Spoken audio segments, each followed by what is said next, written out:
My sister messaged, "Hope you die alone, you pathetic loser." Hours later, my parents called, "Your sister's hospitalized. Send $35,000 instantly or she'll die." I ended the call and returned to sleep. And then, all hell broke loose. The phone screamed at 3:18 a.m., a digital siren cutting through the pre-dawn silence. I let it ring 4 times, my eyes fixed on the ceiling, a chilling premonition already settling deep in my bones because nothing good ever arrived in the dead of night. My mother's voice, when I finally answered, was a carefully calibrated shriek of rehearsed panic, demanding money for a surgery that, in her words, my sister Meredith desperately needed by morning. Just hours earlier, at 11:47 p.m., Meredith's name had lit up my screen. 6 months of radio silence shattered by a single, venomous text. The last time we'd spoken, she'd stood in my living room, her face contorted with a sense of entitlement, demanding I co-sign a loan for her husband's failing restaurant. I'd refused, and the word no had tasted like ash on my tongue, the raw sound of a boundary finally held. She'd unleashed a torrent of abuse, her words like thrown stones. Selfish.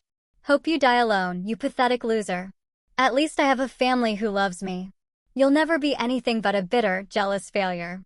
The slam of her door had rattled the very foundations of my apartment, leaving a faint, spiderweb crack in the plaster around the frame. I'd read that final text twice, the timestamp glowing accusingly in the darkness, then simply placed my phone on the nightstand, turned off the lamp, and went to sleep.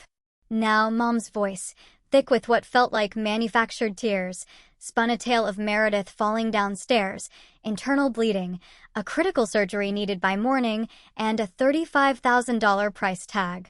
My parents, she claimed, didn't have the cash and Meredith's insurance wouldn't cover it.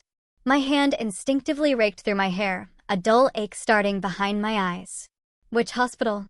I asked, my voice flat, already sensing the hollowness in her story. "That doesn't matter right now," she snapped, dropping the pretense of panic for a flash of impatience. "We need you to wire the money. You're the only one who can help." What struck me most was the urgency, the manufactured crisis designed to short-circuit any rational thought. This was a classic tactic in highly dysfunctional family systems, creating an immediate, high-stakes demand to bypass a target's critical thinking and exploit their sense of obligation or guilt. They knew I was the one who consistently maintained financial stability, and they had no qualms about weaponizing a fabricated emergency to access those resources. I glanced at my phone again. Meredith's cruel text, "Hope you die alone," still gleamed under the timestamp from a mere 4 hours earlier. "No," I said, the single word cutting through the manufactured drama like a knife. My mother's gasp was sharp, theatrical. "What? You can't be serious. This is your sister. Your only sister." "I'm very serious," I replied, my voice steady, betraying none of the tremor in my chest. "I'm going back to sleep now. Good night." Before she could rally for another round, I hung up. The phone immediately rang again, a relentless buzz against my ear. I silenced it, plugged it in, and pulled the covers back over my shoulders. Sleep, surprisingly, came easier than I expected. Morning arrived with a digital avalanche, 73 missed calls, 42 text messages. The air felt heavy with their unspoken accusations, a weight I refused to carry. I made coffee first, the rich, bitter aroma a small comfort, before even glancing at the screen. The messages were a predictable cocktail: Mom's tearful pleas, Dad's icy anger, Meredith's husband Troy's verbose paragraphs about what a monstrous person I was for letting his wife die. Cousins I hadn't heard from in years, suddenly righteous, weighed in on my character. An uncle I'd met twice at funerals informed me I'd burn in hell. I deleted them all without a response, the digital detritus of a family in crisis, and drove to work. But I was about to discover just how deep the deception ran. My colleague Patricia noticed something was off during our morning meeting. I'd been staring blankly at the conference room wall for what felt like 5 minutes while she discussed the Brennan account. "Everything okay?" she asked, her voice gentle. "Family emergency," I mumbled, the words tasting like gravel. "They'll get over it." She didn't press, and I appreciated that. Patricia had met my family once at a company holiday party 3 years ago. Meredith, several drinks in, had cornered her, loudly proclaiming I'd always been jealous because she was the pretty one, the fun one, the one who actually knew how to live life instead of hiding behind spreadsheets and business suits. Patricia had quietly suggested we leave early that night. At 2:30 p.m., the office phone on my desk rang. Gina, our receptionist, transferred a call from someone claiming to be my mother. A morbid curiosity made me pick up. The hospital is threatening to discharge Meredith without the surgery. Mom's voice launched straight into it, no greeting, no preamble. They're saying she can recover at home with pain medication and monitoring. A faint tremor ran through my hands. Your father and I are trying to convince them how serious this is, but they won't listen unless we can guarantee payment. My lips twitched. Sounds like she'll be fine then, I said, a deliberate calm in my voice. The silence on the other end was palpable. How can you be so cruel? This is your sister lying in a hospital bed suffering. The same sister who texted me last night hoping I die alone? I countered, the question hanging in the air like a cloud of toxic fumes. Silence stretched, thick and uncomfortable. She didn't mean that, Mom finally stammered. She was upset. You know how she gets when she's emotional. I do know, I confirmed, a bitter taste in my mouth. And that's exactly why I'm not sending money. We raised you better than this. Your father is so disappointed. He can barely look at photos of you anymore. My chest felt tight, a familiar ache. Tell Dad I said hello, I replied, then hung up. I immediately blocked their number from the office line. The evening brought a new wave of attacks, this time on social media. Meredith had posted a long, rambling status about her heartless sister who refused to save her life, complete with a photo of herself in a hospital gown, pale and looking tragic. The comment section exploded with strangers calling me every name imaginable. Several tagged me directly, ensuring I'd see their outrage. I reported a post for harassment and went to the gym, channeling the furious energy into the treadmill. 3 days passed. The calls and messages gradually decreased as my family finally realized I wasn't going to respond. Meredith posted an update, claiming she was recovering at home, that God had blessed her with survival despite having such a terrible sister, and that she'd never forget who abandoned her in her darkest hour. I bought new running shoes and increased my morning jog distance, finding a strange solace in the rhythm of my own breathing, the pounding of my feet on the pavement. The truth started leaking out 2 weeks later, not through apology, but through my Aunt Rosemary. She was Mom's younger sister, a woman who'd always maintained a strained relationship with the rest of the family. She called from a number I didn't recognize, and I answered, thinking it might be work-related. I need to tell you something about Meredith's hospital visit, Rosemary said without preamble, her voice low and urgent. Your parents are lying to you. The whole thing was staged. My hands tightened on the steering wheel so hard my knuckles went white. I pulled my car over into a grocery store parking lot, the mundane sight of shoppers pushing carts a stark contrast to the earthquake rocking my world. Staged how? My voice was barely a whisper. Meredith went to the ER with chest pains. They ran tests, found nothing serious, gave her anxiety medication, and sent her home after 6 hours. The bill was $800. Rosemary paused, letting the information sink in. Your mother decided to turn it into this elaborate scheme to get money out of you because Meredith and Troy are 3 months behind on their mortgage. This was the insidious pattern of gaslighting, fabricating a false reality to manipulate and control, making the victim doubt their own perceptions and sanity. My mother wasn't just lying. She was actively constructing an alternate truth to justify her demands and Meredith's irresponsibility. How do you know this? I asked, my voice still tight. Troy got drunk last weekend at a barbecue and started bragging about it. Said they almost got 35 grand out of you, but you were too stubborn to care if your own sister died. He thought it was hilarious that they tried. Rosemary's voice held a note of weary disgust. Your mother was furious with him for talking, but several people heard. I figured you deserved to know what they're really like. Why are you telling me? I asked, a fresh wave of something cold washing over me. Because I've watched your mother manipulate people my whole life, and I'm tired of staying quiet about it. She did the same thing to me 10 years ago. Claimed she needed money for emergency surgery that turned out to be an elective cosmetic procedure. I gave her $12,000 I never got back. You were smart to say no. We talked for another 20 minutes.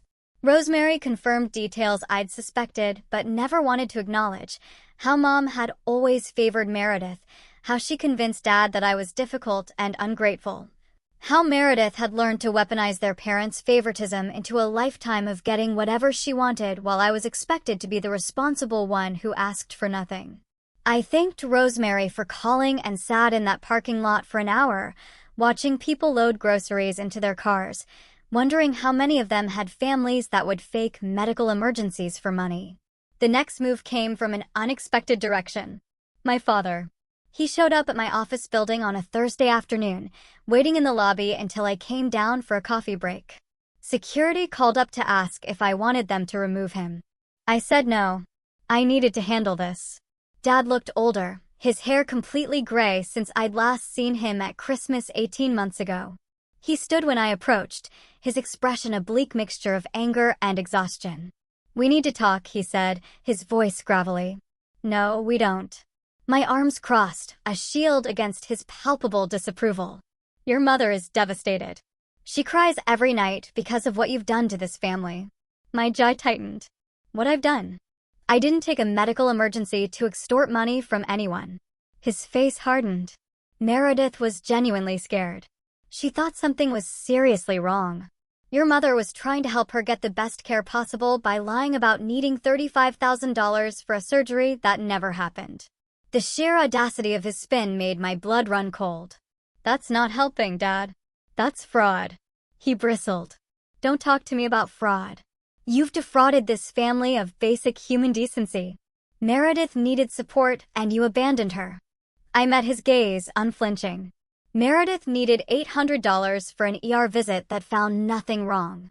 She got anxiety medication and went home. Those are the facts, whether you want to acknowledge them or not. Dad stepped closer, lowering his voice, his breath smelling faintly of coffee and stale cigarettes. You've always been jealous of your sister.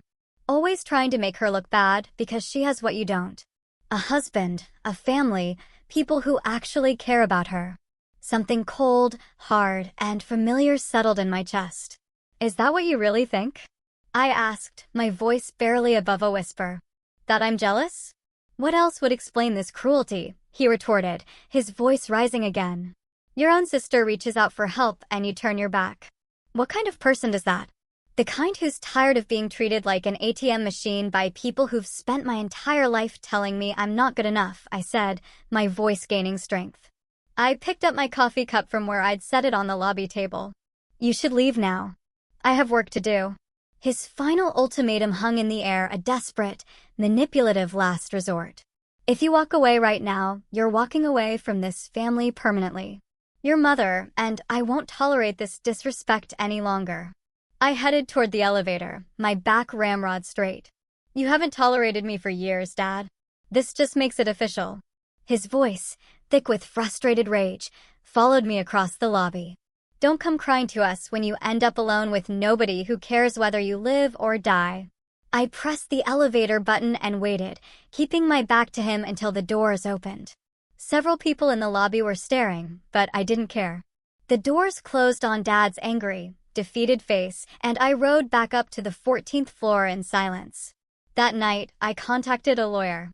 Not because I planned to take legal action immediately, but because I wanted documentation, a formal shield against the inevitable escalation. Attorney Derek Walsh specialized in family law and had seen cases like mine before. He listened to the whole story, his expression impassive, asking detailed questions about the timeline and evidence. He recommended I preserve everything: Meredith's original text, the call logs, Rosemary's testimony, the social media posts. You might need this if they escalate, Derek said, his voice calm, pragmatic. Some families don't know when to stop. What would escalation look like? I asked, a knot forming in my stomach. Filing false police reports claiming you stole from them. Spreading defamatory statements that damage your professional reputation. Showing up at your workplace repeatedly. Harassment campaigns. I've seen all of it. I paid his retainer fee and left his office with a plan for documentation and protection. If things got worse, I would be ready. And they got worse. Meredith's husband, Troy, started calling my office directly, bypassing the receptionist by claiming to be a client with an urgent matter. The first time, he got through to my desk and spent 15 minutes screaming about how I tried to kill his wife through neglect. I hung up and reported his number. He called from different phones. The harassment expanded to my professional network. Troy created fake LinkedIn profiles and sent messages to my colleagues and supervisors claiming I'd stolen money from my dying sister and suggesting they should reconsider employing someone with such questionable ethics. My boss, Susan, called me into her office after receiving the third message. "I know this is garbage," Susan said, showing me her phone, her brow furrowed with concern. "But I need you to make it stop. It's reflecting on the whole department." I showed her the documentation Derek had helped me compile, screenshots, call logs, witness statements from Rosemary, even medical records Rosemary had obtained through Meredith's carelessly public social media posts, which directly contradicted the emergency surgery story. Susan reviewed everything carefully. "Do you want to press charges?" she asked, her gaze steady. "I want them to leave me alone. If legal action accomplishes that, yes." Her mouth firmed. "Let me talk to corporate legal. We might be able to send a cease and desist on behalf of the company since he's targeting you through work channels." The cease and desist letter, on company letterhead and signed by 3 attorneys, arrived at Troy and Meredith's house 5 days later, promising swift legal action if the harassment continued. Derek sent his own letter the same day, documenting the fraud attempt and threatening civil action for defamation and emotional distress. And then, blissful, complete silence for almost 3 weeks. I used that time to rebuild the parts of my life they'd managed to damage. The stress of the harassment had cost me sleep, affected my concentration at work, and left me constantly looking over my shoulder, waiting for the next attack. Now, with legal protection in place and their communications blocked, I could finally breathe. Patricia became an unexpected ally during this period. She invited me to join her book club, a group of 6 women who met monthly at a wine bar downtown. I'd never been much of a joiner, always too busy or too tired or too worried about what my family might need from me next. But now, with that weight lifted, I found myself actually enjoying these evenings. The women in the group had their own complicated family stories. Jennifer had been disowned by her parents for marrying outside the religion 15 years ago. Alexis hadn't spoken to her brother in a decade after he'd stolen their grandmother's jewelry and pawned it to pay gambling debts. Shauna's mother still called her fat every time they spoke, despite Shauna being a perfectly healthy weight and a marathon runner. We didn't spend our meetings dwelling on family dysfunction, but knowing these women understood made the occasional mentions easier. When I briefly explained why I cut off contact with my parents and sister, nobody gasped or tried to convince me that family was everything and I should reconsider. Jennifer simply nodded and said, "Good for you. That takes real courage." Work continued improving. The Brennan account expansion led to my team being assigned 2 additional major clients, both requiring the same detailed analytical approach that had made the original project successful. I hired 2 junior analysts to help manage the increased workload, spending weeks training them on the systems and standards I'd developed. One of them, a recent graduate named Marcus, reminded me uncomfortably of my younger self, eager to please, apologetic for taking up space, constantly worried about being a burden. During our 3rd week working together, he apologized for the 5th time in an hour for asking clarifying questions. "Marcus, stop," I said, setting down my pen. "Questions are part of learning. You're not bothering me. This is literally my job to make sure you understand what you're doing." He looked down, embarrassed. "I just don't want to waste your time." "You're not wasting anything," I replied, a sudden clarity in my voice. "Where did you learn that asking for help was a waste of someone's time?" He looked uncomfortable, his gaze fixed on his desk. "My parents always said I needed to figure things out myself. That successful people don't need their hands held." I recognized that philosophy. My parents had said similar things, usually right before praising Meredith for asking them to solve all her problems.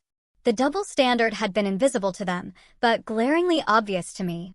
Your parents were wrong, I told Marcus, the words firm. Successful people ask questions, learn from experts, and build on other people's knowledge. That's how progress happens. So ask me whatever you need to ask, and I'll let you know if I'm actually too busy to answer.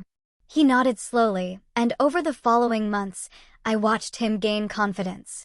He stopped apologizing constantly, started contributing ideas in meetings, and developed into a genuinely skilled analyst.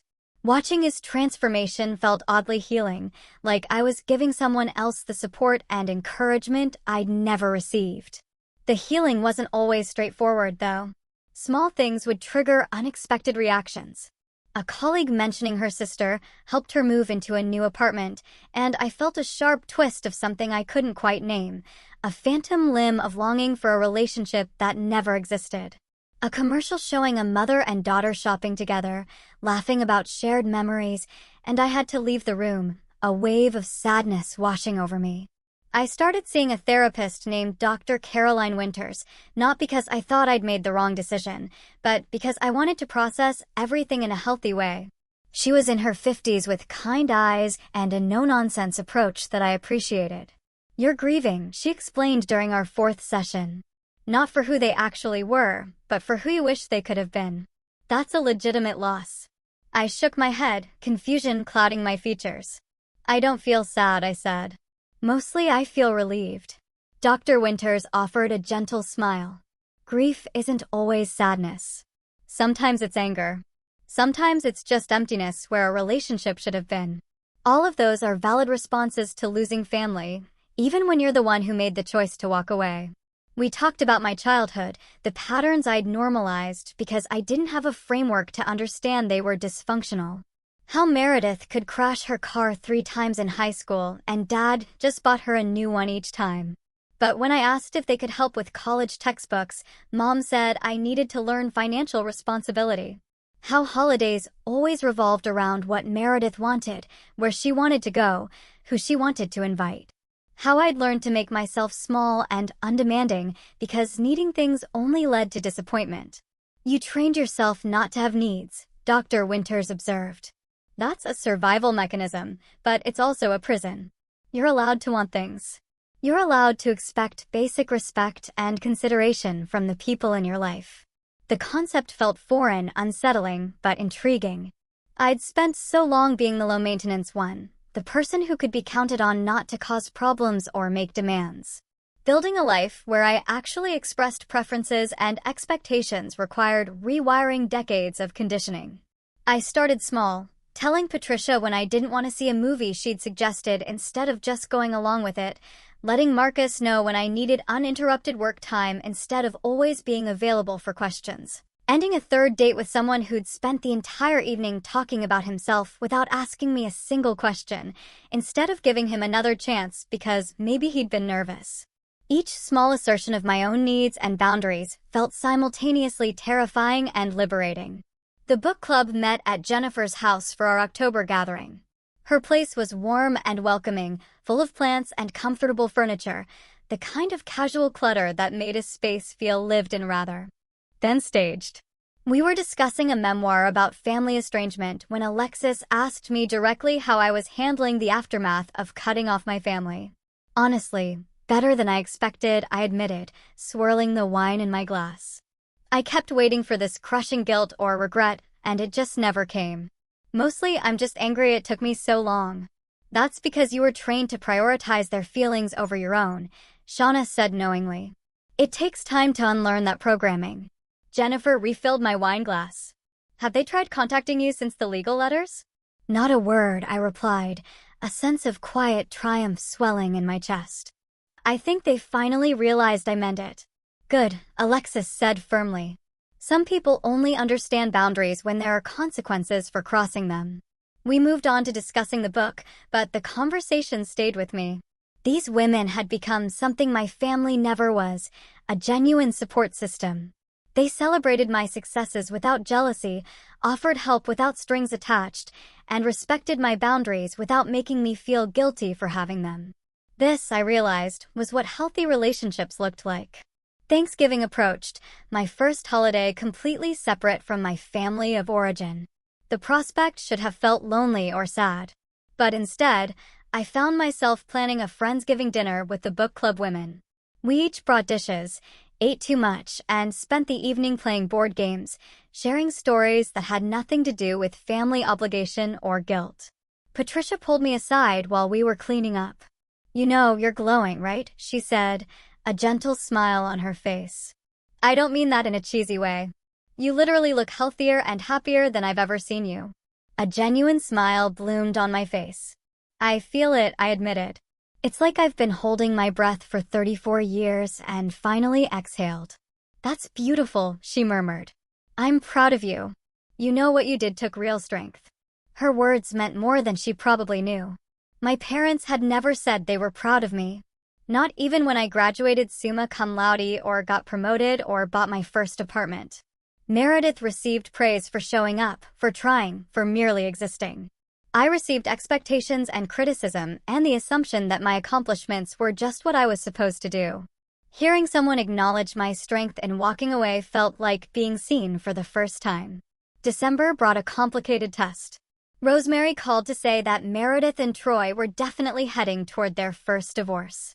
Meredith had apparently discovered Troy had been having an affair with a hostess from the failed restaurant, and the fallout was spectacular. "She's calling everyone in the family asking for money to hire a better lawyer," Rosemary reported, a note of exasperation in her voice. "Your father gave her $10,000. She's been posting on social media about betrayal and how family is supposed to support each other in hard times." "Let me guess," I said, a dry amusement in my tone. "She wants me to contribute too?" "Your mother already reached out to several cousins claiming you'd want to help, but she didn't have your current number." I shut that down immediately, but I thought you should know what they're attempting. I thanked Rosemary for the warning and felt nothing but relief that I'd changed my number and blocked all their access. The old me would have felt guilty, would have wondered if I should help despite everything. The new me recognized the manipulation attempt for what it was and went about my day unbothered. Dr. Winters and I discussed it during my next session. "How do you feel about your sister's divorce?" she asked, her pen poised over her notepad. "I feel bad for her kids," I admitted, a genuine sorrow in my voice. "They're the innocent victims in all of this." But Meredith chose Troy, chose to stay with him through all his failures and schemes. Chose to participate in trying to defraud me. Her consequences aren't my responsibility. "That's a healthy perspective," Dr. Winters affirmed, her pen making a note. "Are you worried she might escalate again?" I shook my head, a sense of calm resilience settling over me. "The legal protections are still in place. If she tries anything, Derek will handle it. I'm not going to live my life waiting for the next attack." Winter settled in, bringing shorter days and longer nights. I started taking evening painting classes at a community center, finally pursuing the hobby I discovered I enjoyed despite being terrible at it. The instructor, an older woman named Vivian, had a philosophy I appreciated. "Art isn't about being good," she'd say, her voice warm and encouraging. "It's about expressing yourself and enjoying the process." My paintings were objectively bad, colors that didn't quite work, proportions that seemed off, techniques I couldn't master no matter how many times Vivian demonstrated them. But creating them made me happy. Choosing colors, deciding what to paint, allowing myself to make something imperfect just for the joy of making it. All of it felt like reclaiming parts of myself I'd suppressed for years. Marcus asked to see my work one day after overhearing me mention the class to Patricia. I showed him a painting of Cooper, my newly adopted shelter dog, sitting in a field, his proportions slightly wrong, but the colors vibrant and cheerful. "I love this," he said, surprising me. "It's got personality. Like, you can tell someone made this because they wanted to, not because they were trying to prove anything." His words captured exactly what I'd been feeling, but couldn't articulate. I'd spent my whole life trying to prove I was worthy, valuable, deserving of basic love and respect. These paintings existed just because I enjoyed making them. No deeper purpose, no validation seeking, just creation for its own sake. The year ended quietly. I spent New Year's Eve at Jennifer's party, surrounded by the book club women and their partners and friends. At midnight, we toasted to new beginnings and letting go of what no longer served us. To choosing ourselves, Alexis said, raising her glass. We all drank to that. And then Mom had a stroke. Aunt Rosemary called to tell me, her voice gentle but firm. It's real this time. I'm at the hospital with her. Your father is here. Meredith is flying in tomorrow morning. I thought you should know, but I'll understand if you don't come. How bad? I asked, my voice devoid of emotion, a hollow echo in the silent apartment. Serious, but stable. She'll need rehabilitation. Probably months of it. The doctors say she'll recover most of her function if she does the work. I thanked Rosemary and ended the call. Then I sat on my couch for 2 hours, staring at the wall, trying to figure out what I felt. Anger, yes. Sadness, maybe. But mostly, a profound relief that I felt nothing resembling the guilt they probably expected me to feel. I didn't go to the hospital. Meredith sent a text the next day. Her first direct communication since the initial, hope you die alone message. Mom had a stroke and you can't even visit. You really are heartless. Dad was right about you. I blocked her number. The bills started arriving at my apartment 3 weeks later. Medical invoices addressed to me, despite my name being nowhere on Mom's insurance or treatment paperwork. Someone had given the hospital my information and claimed I'd agreed to be financially responsible for Mom's care. Derek made 3 phone calls and got it sorted out. Within 48 hours. The hospital apologized for the confusion and removed my information from their system. He also sent another letter to my parents' address, this one outlining potential criminal fraud charges if they continued attempting to financially obligate me without consent. More silence followed. I threw myself into work. The Brennan account expanded into 3 additional projects. Susan promoted me to senior analyst with a substantial raise. I bought a condo in a better neighborhood and adopted a dog from the shelter, a 3-year-old mixed breed named Cooper who had been surrendered by owners who said they didn't have time for him anymore. I changed my phone number and didn't give the new one to anyone from my family except Rosemary. I stopped checking social media entirely, deleting all my accounts and feeling lighter the moment they disappeared. The social media detox revealed just how much mental energy I'd been wasting on maintaining appearances and monitoring what my family said about me. Without the constant stream of Meredith's passive-aggressive posts about fake family members and Mom's pointed shares about ungrateful children, I found myself with hours of free time I hadn't realized I'd been losing. I filled those hours deliberately. Started learning piano through online tutorials, something I'd wanted to do since childhood, but my parents said was impractical and expensive. The keyboard I bought wasn't fancy, but sitting down to practice scales in my living room felt like reclaiming a piece of childhood wonder I'd abandoned, trying to be the daughter they wanted. Work took an interesting turn when Susan approached me about leading a new initiative developing predictive analytics tools for client retention. The project would mean managing a larger team, interfacing directly with C-suite executives, and potentially traveling quarterly to our satellite offices. 2 years ago, I would have hesitated, worried about being away from family obligations or what emergencies might arise while I was unavailable.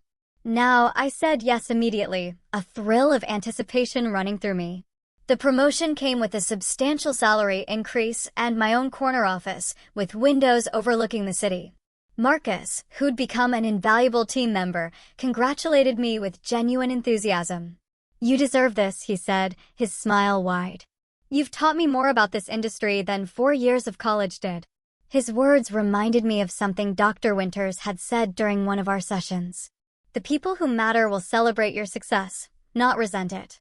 My family had always treated my achievements as either expected or threatening.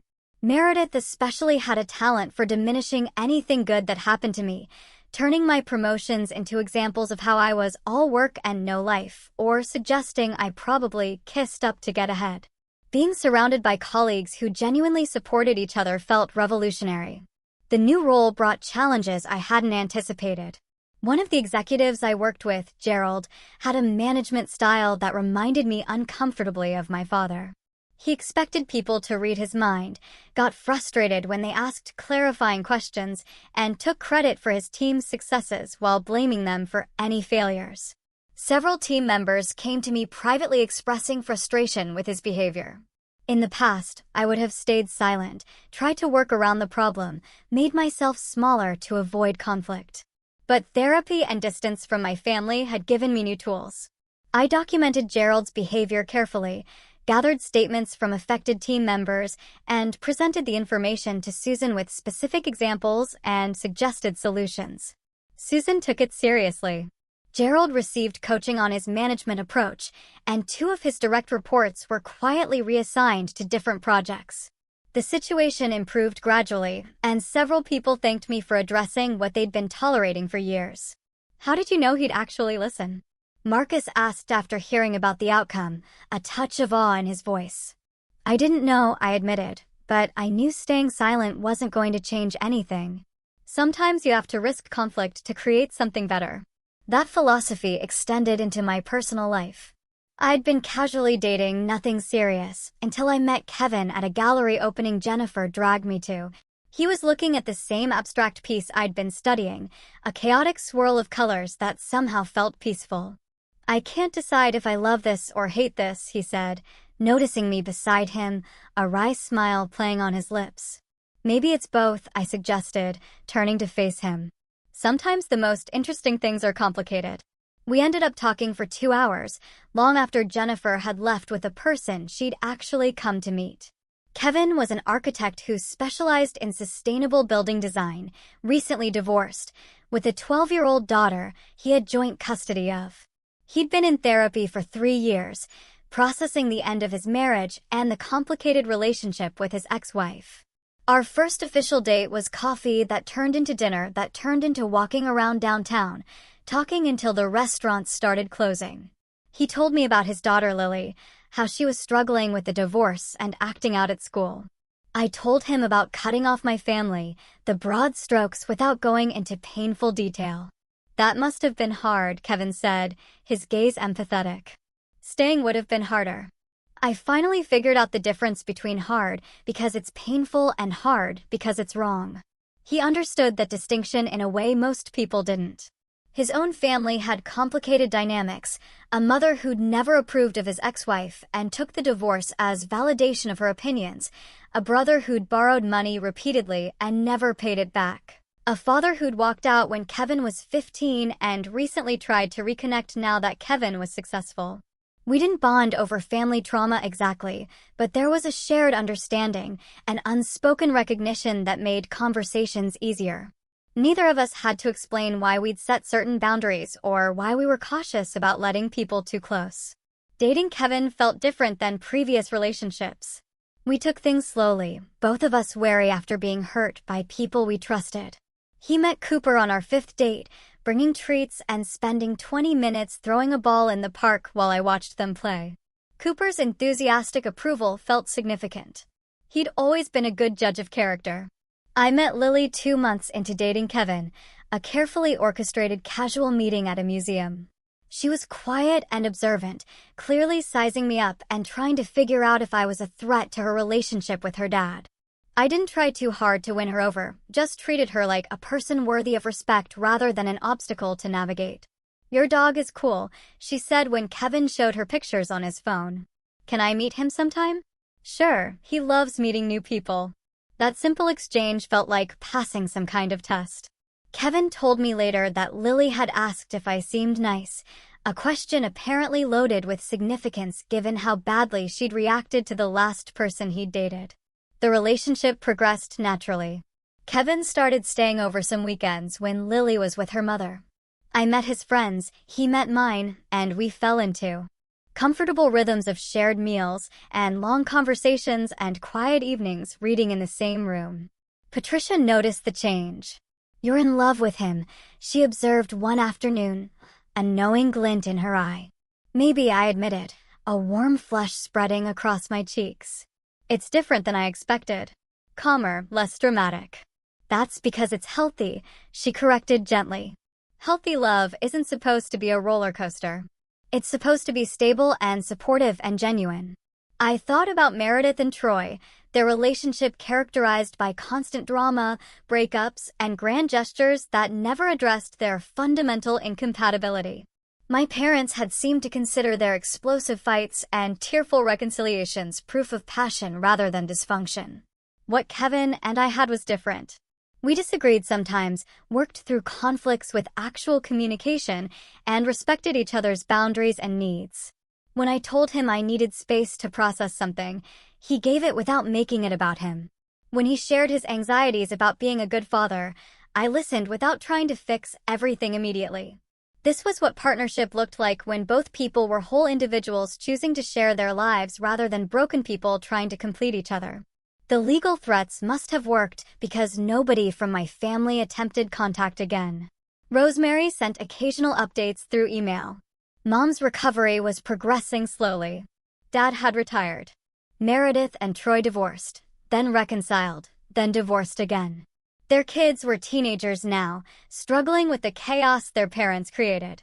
I felt sympathy for those kids, understanding what it meant to grow up in a household where love came with conditions and manipulation was considered normal.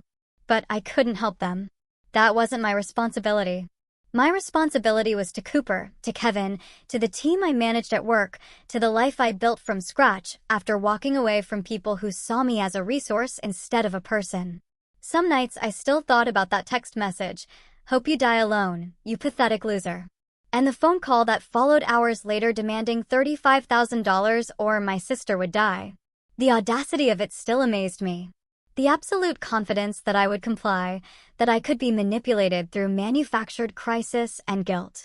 They'd been wrong about me. Dead wrong. I didn't die alone. I lived surrounded by people who genuinely cared, who showed up without expecting payment, who treated kindness as something freely given instead of a transaction requiring reimbursement. The family I had chosen was better than the one I'd been born into.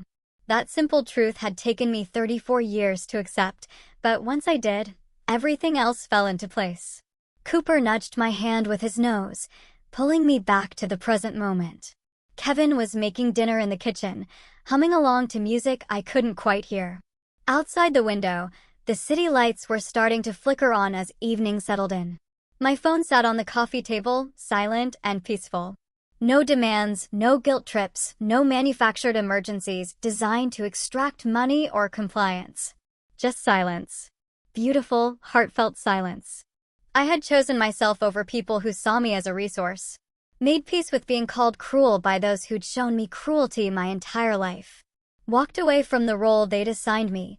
The responsible one, the backup plan, the person who would always sacrifice herself for a family that never sacrificed anything for her. The guilt they tried to weaponize had turned out to be nothing more than smoke. Insubstantial, easily dispersed once I stopped breathing it in. I scratched Cooper's ears and smiled. Freedom. I'd learned it sometimes required letting people think the worst of you. Required accepting that some relationships couldn't be saved because they'd never been real in the first place. The phone stayed silent. The evenings stayed peaceful. My life stayed mine. And somewhere out there, Meredith probably still thought I was pathetic and heartless, dying alone in my bitterness. She couldn't have been more wrong. But I'd stopped caring what she thought a long time ago. How do we decide when the obligation of family ends and the imperative of self-preservation begins?